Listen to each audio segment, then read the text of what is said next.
Okay, kita potong umpan. Oh, ni umpan selas hebat ah, umpan selas. Umpan selas. Belah dua kita ambil.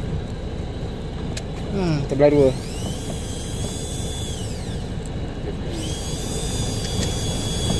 Dah terasa tadi ketuk-ketuk ni kan.